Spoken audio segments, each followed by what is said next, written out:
Traditional animation takes a really long time, while computer-animated shows like South Park can jump on something topical in a week. Every episode of Rick and Morty was written many months ago, if not even longer. A lot has changed in the past year, so watching an episode of a TV show that deals with the office of the president feels anachronistic at best. It's not Rick and Morty's fault, of course. But in order for the Rickchurian Mortydate to make any kind of sense, we must assume that the show takes place in a universe in which we still have a president instead of a petulant, narcissistic child with Oval Office access. On to the episode. An alien has infested the Kennedy sex tunnels beneath the White House, and it's up to Rick and Morty to stop it. But this doesn't actually prove to be an exciting adventure. Rick and Morty have done this kind of thing too often, and they're bored of being treated like Ghostbusters. They leave, unaware, or perhaps aware. I've gotta imagine Rick knows that they're being surveilled by the government once they're back at home. The president isn't thrilled that they've insulted him, or that they'd rather play Minecraft than help save America, and he rings them up to call them out. He says they're lucky that they haven't been arrested, and they remind him that if someone ever tried to arrest them, it wouldn't go well. They hang up, and then the president decides that they don't need Rick and Morty to save the world anymore.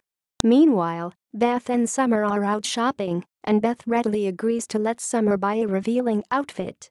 Summer asks when she got red, and Beth says that she's just adjusted to the divorce.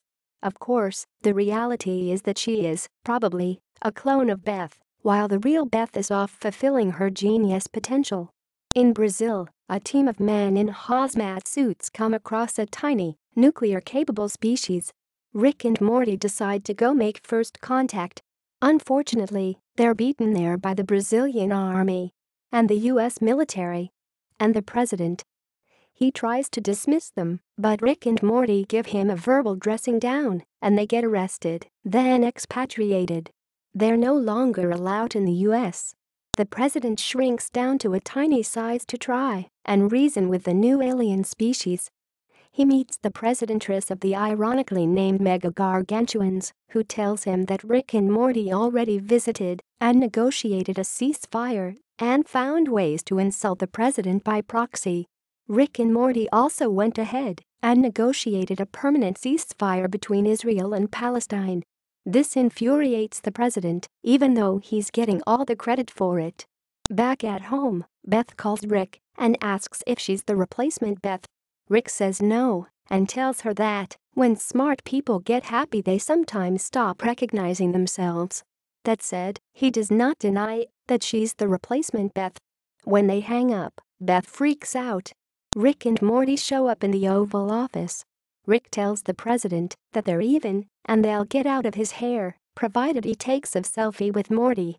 The president tries to have Rick arrested, but the second a member of the Secret Service tries to touch Rick, he dies. Rick sits back down, still refusing to leave without a selfie. The Secret Service shoots at Rick, who's got a force field around Morty and himself. No one's leaving the Oval Office, and there are going to be a lot of non-Rick casualties. Rick and the president end up in a battle of gadgets, skill, and two very intense, mind-controlled, child gymnasts. Meanwhile, Beth visits Jerry as he attempts to learn how to flip signs. She needs Jerry to figure out if she is the real Beth or not. Jerry helps her visualize their first date and then kisses her.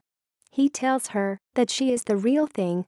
Beth tells him how lucky she feels to be loved by such a simple, honest, simple man.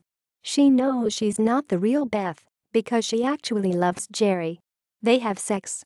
The president uses drones to try and shoot down Rick, but eventually Rick gets him in a headlock.